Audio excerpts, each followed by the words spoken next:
Good morning, grade 8. So let's continue our lesson. We started with plotting points in the Cartesian plane last week. Now this time you will learn how to graph the linear equations into variables. So remember, a linear equations into variable is an equation in this form: ax plus by equals c, where a, b, and c are all real numbers. Alright? And a and b cannot be both equal to 0. Alright? So, say for example, and always remember, when you graph the linear equations into variables, it will give you a straight line from the word linear. So the root word there in the word linear is line. So linear equations, the graph of linear equations into variables x and y will give you a line, a straight line, not curved, not crooked, okay? Not curved, but straight line. Either slanting to the left, or rising to the left, rising to the right, or vertical, horizontal. Okay? Those are the 4 directions of your line. Now, let's graph 2x plus y equals -4. It's in your book, but so that you will, to help you understand better, because this is your first time to encounter this topic, it requires a bit explanation or a thorough explanation. So let me do it for you. In your book, the table of values is presented in horizontal way. Okay? Remember, when we graph the linear equations into variables, there are several methods. The very first method that you can learn is by starting it or doing it with the table of values. So this is a table of values.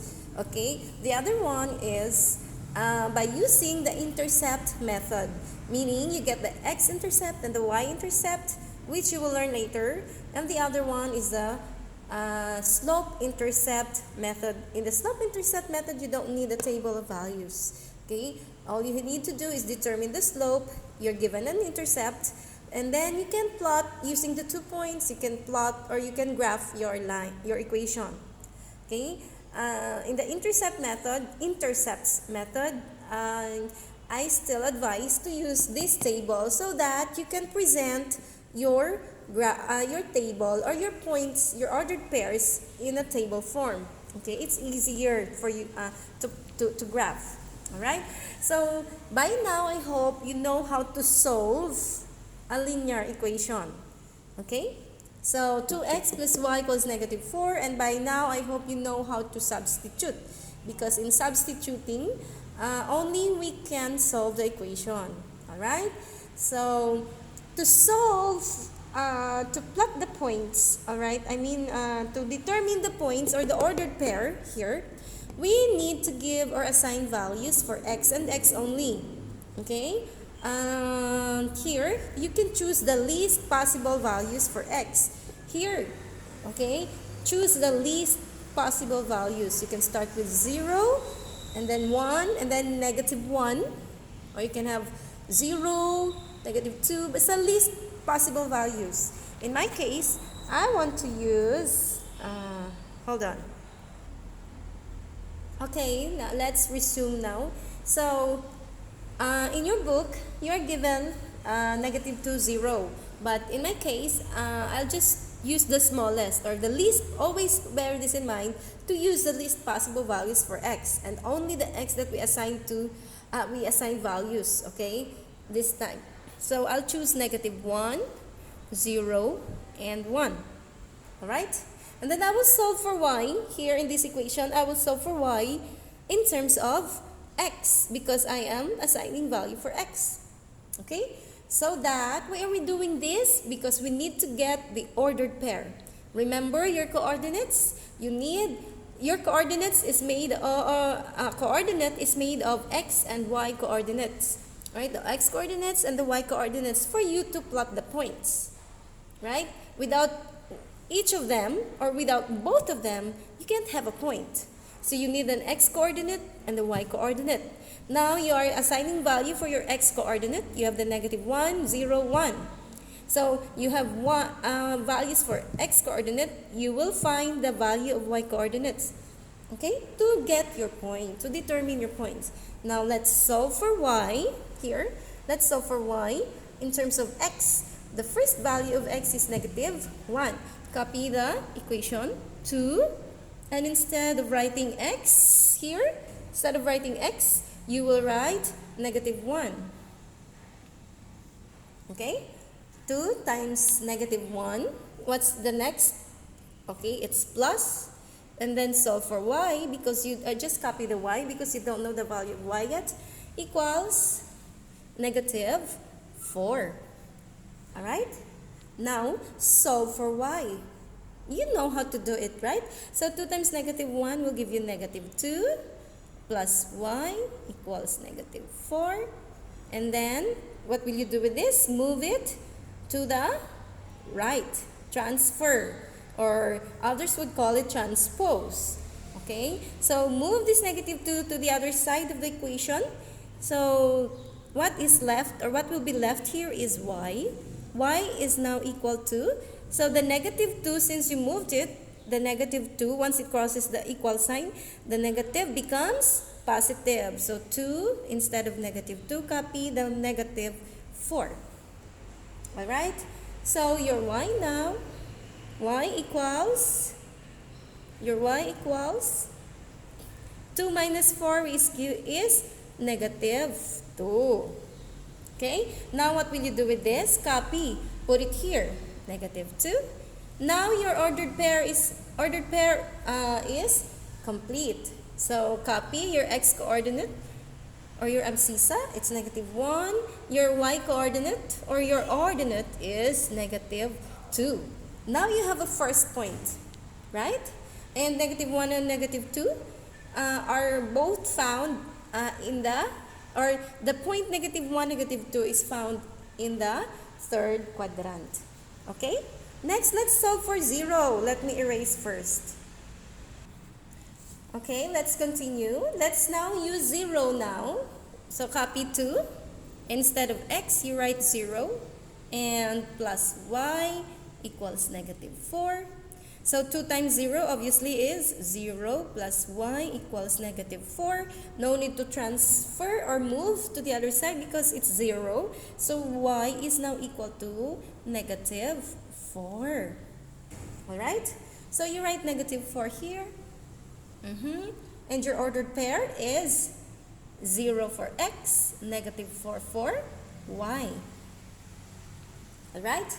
Now, maybe I can still use this space available. So, this time the value of x is 1. Actually, with these 2 points, I can graph my equation. Alright? So, 2 times 1 plus y equals negative 4. And 2 plus y equals negative 4. Y equals, move it to the right, it becomes negative. Negative 2 and negative 4 will give you y is negative 6. Okay? So negative 6. Now, your value or your coordinates are 1, negative 6. There you go. We have 3 points. Now, we can graph our equation to x plus y equals negative 4. Alright? Okay, let me continue. I'm sorry, I need to change the orientation of my table because my whiteboard is very small. I cannot use the blackboard because I have no one to get the video of me. So, I need to do it myself. I have to use this small whiteboard. I have to make everything fit. No? I have to fit in everything here. So, I changed the orientation of my table. In your case, you don't have to do that. Because you will have enough space there. No? This time, I just copied everything. So here, remember, for x negative 1, the y is negative 2, the point is negative 1, negative 2. 0, for x 0, your y is negative 4. Your ordered pair is 0, negative 4. For x equals 1, your y is negative 6. Your ordered pair is 1, negative 6. See? If you know how to, do it either vertically or horizontally, so it's still okay. Now, you have to make your Cartesian plane. So remember your Cartesian plane. By now, I hope you're good at making Cartesian plane. So the x-axis here, x-axis, and then the y-axis. All right? Now, let's plot our points. -1, -2. Where is -1, -2? We said it's in the third quadrant. So here, please take note of this, okay? So -1 for x is here. -2 for y is right here. So from here, okay, wherever they meet. -1, imaginary line. So this is where they meet. All right? -2. Let's move this. This is -2. So that's your first point. Next, it's 0, -4. Your x is 0. Your y is -4. You go down. It's right here. All right? I'll add an extra. Okay. So -4. Actually, with your 2 points, you can graph your equation. Okay? So let's just look for this last point. 1, -6. Your x is 1, but your y is -6. So it's right here. Okay? I just added 3 more. So 1, make an imaginary line going down until -6. So it's right here. Okay? In your case, you can use your pencil to make an imaginary line, align it with -6, and here's your point. But I want you to erase that broken line because it's confusing. Now you have 3 points. Like what I've said, you only needed 2 points to graph your equation, but it's okay. So here, see, you can now connect your points. Hold on. Okay, here. So all you need to do is grab a straight edge, any straight edge or ruler, preferably ruler. Then connect your 3 points. Okay, and then there you go. Hold on. So see here, I already connected them. So there you go. I have to pause the video and connect the 3 points. There you go, using a straight edge. And make your line longer, a bit longer, long enough that it passes through your last point here and the last point here. And most importantly, don't forget to put arrows on both ends. Okay, because it tells us that the line is extending indefinitely in that direction. Okay, it's going up and going down. Okay, so that's the arrow, that's the meaning of arrow. Okay, don't forget to write your arrow, and also don't forget to label your graph. And this is the graph of the equation: 2x plus y equals -4. Make sure that your points are visible. Okay? So these things that I need to see. Of course, your Cartesian plane and the intervals, equal interval. You don't need to worry about the equal interval because you are using a graphing paper. So the grids there are all equal, no? Equally divided. So all you have to do is use those lines as your interval. Okay? Next, after that, you have the Cartesian plane. Plot your points. The points are very important. I need to see them. I give points when I grade your work. And then, connect them. I need to see the lines and the arrows. And lastly, label your equation or your graph with your equation. Okay? Now, if you can't get it, just replay this video again. Okay? Try this activity to do it on your own. To do it yourself. Okay?